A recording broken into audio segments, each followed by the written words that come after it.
Bueno, ¿qué tal? ¿Cómo andan?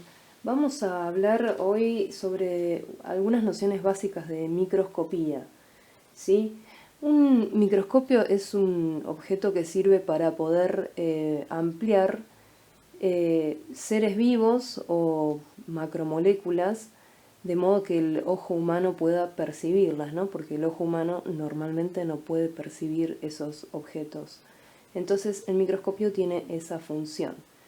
Hay microscopios que tienen mayor poder de resolución que otros y el concepto de poder de resolución significa la capacidad que tiene un microscopio de mostrar dos puntos que están muy cercanos y poder mostrarlos separados y bien definidos. Quiere decir que un microscopio puede tener mayor o menor poder de resolución, ¿sí? Por eso acá dibujé estos dos puntitos. Tenemos dos tipos de microscopios, los microscopios ópticos y los electrónicos. Los microscopios ópticos sirven para ver células básicamente y en algunos casos se puede llegar a ver los cromosomas en momentos de la división celular en la metafase o en la anafase. Pero partes más pequeñas que las células no se pueden ver con el óptico.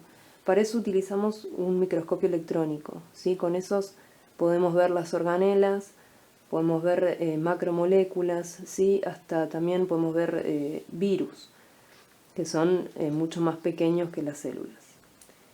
Acá tenemos las diferencias básicas entre los dos tipos de microscopios. El óptico, bueno, usa la luz visible. El electrónico utiliza electrones. En realidad el electrónico manda un haz de electrones a la muestra y cuando estos chocan con la muestra logran amplificar la imagen. Después el óptico utiliza lentes de vidrio, el electrónico utiliza una lente electromagnética. Los ópticos suelen ser más pequeños, algunos hasta los podemos llevar en la mano. Los electrónicos son mucho más grandes.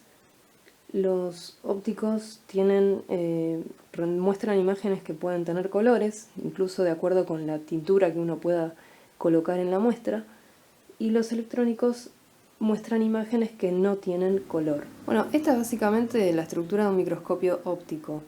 Los microscopios ópticos tienen un sistema óptico y un sistema mecánico. Si vamos a ir hablando de las partes ópticas, digamos. Las partes ópticas son el foco, que es el que va a mandar luz a la muestra está ubicada acá. Después tenemos el condensador, que lo que va a hacer es concentrar la luz en la muestra, el diafragma, que va a regular la luz, ¿sí? Si es mucha la luz se va a achicar, digamos, el orificio por donde entra la luz, y si es poca la luz se va a abrir. La platina, que es donde se coloca la muestra, que tiene unas pinzas que sostienen el portaobjeto donde se pone la muestra. Los objetivos, que tienen distintos poderes de resolución. Y el ocular, que es el lugar por donde uno observa, ¿sí? Los objetivos amplían la muestra y el ocular la amplía aún más. Y después tenemos la parte mecánica, ¿sí? Que está formada por la base, que es lo que va a hacer que el microscopio esté estable. Después tenemos los tornillos macrométrico y micrométrico, que van a acercar la platina a la luz o a los objetivos. Después tenemos el brazo, que es la parte por donde podemos tomar el microscopio y llevarlo de un lugar al otro. Y después tenemos el tubo, que es el que conecta la parte de los objetivos con el ocular. ¿Sí? Básicamente eso es un microscopio típico, óptico. Bueno, y como les dije anteriormente, el microscopio electrónico permite ver estructuras más pequeñas que las células, y los virus, los viroides y los priones son muy pequeñitos y necesitamos de un microscopio electrónico para verlo. Estos, digamos, agentes patógenos, por decirlo de alguna manera, no son considerados seres vivos porque necesitan utilizar la maquinaria de una célula para poder crear copias de sí mismos. Es decir, fuera de una célula, estos agentes no pueden hacer copias de sí mismos, por lo tanto no son considerados seres vivos. ¿Qué diferencias hay entre cada uno? Los virus son moléculas de ADN o de ARN envueltas en una nucleocápside que es de estructura proteica. ¿Sí? Eso es básicamente un virus. Los viroides son más simples todavía, consisten en una molécula de ARN corta y no tienen nucleocápside, es decir, está como desnudo, por decirlo de alguna manera, e infectan a las células vegetales solamente los viroides y enferman a los vegetales.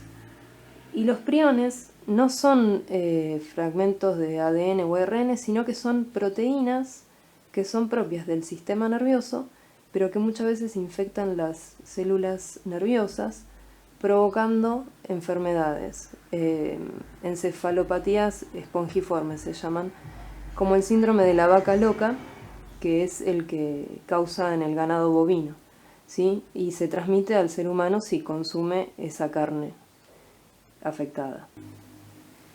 Los virus, de acuerdo a la simetría que tiene su nucleocápside, se clasifican en helicoidales o simetría helicoidal, icosaédrica y compleja.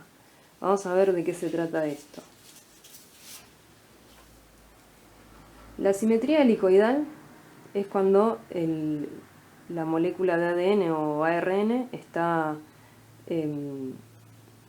digamos, se ubica en forma helicoidal, en realidad en todos los casos es así, pero los capsómeros, que son esas subunidades proteicas que forman la nucleocápside, se ubican alrededor, adosados de ese ADN, ¿sí? Formando una especie de estructura, una simetría cilíndrica.